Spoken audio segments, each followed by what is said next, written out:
Hello friends, welcome to another episode of Silas Marner, The Weaver of Ravello, written by George Eliot. In today's episode, we are going to study chapter 17, 18 and 19. So let's get started with chapter 17. In this chapter, we are going to cover 3 topics. Number 1. Matter of sorrow for Godfrey. Eppie is very excited about her new garden. Priscilla and her father go home from the church with Godfrey and Nancy.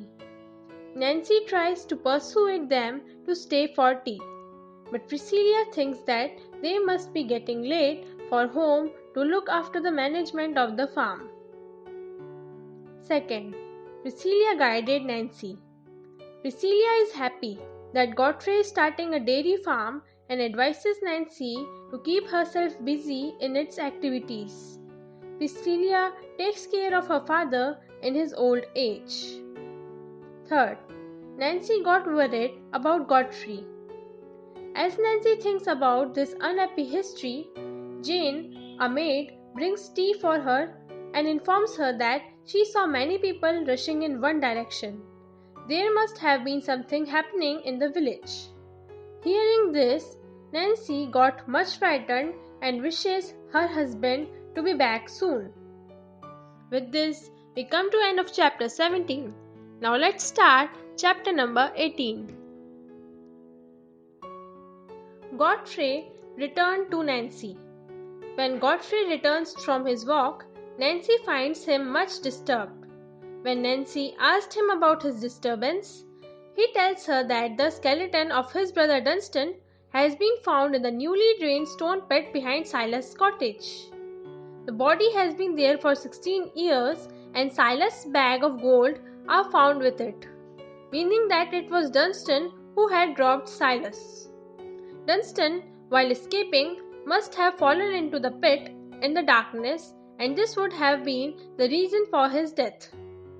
Godfrey is greatly shaken by the discovery and convinces him that all hidden things eventually are exposed.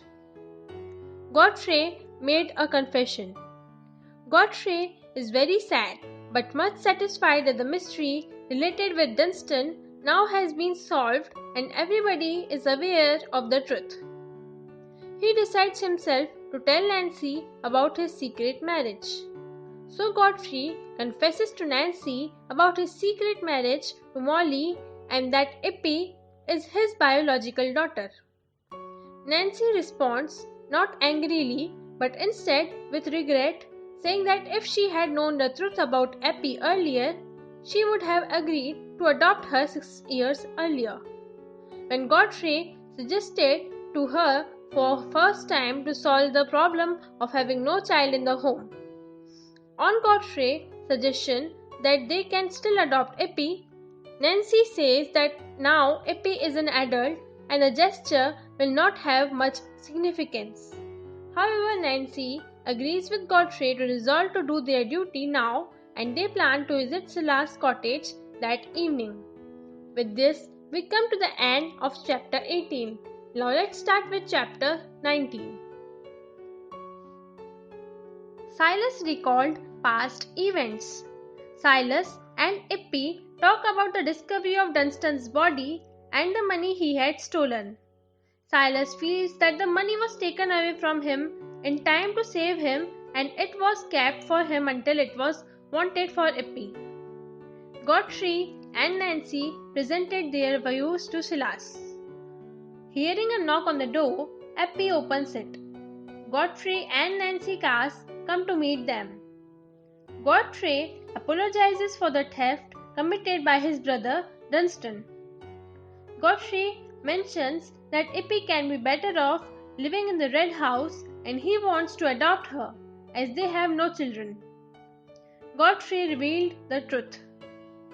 Godfrey reveals his intention of taking Eppie home as he wants to raise Eppie as his daughter.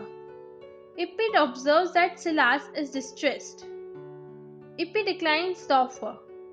Then he reveals the truth of both that he is Eppie's biological father and Molly had been his wife. With this, we come to the end of chapter 9. Thank you for watching this video. Please like and share our videos and do subscribe our channel for further videos.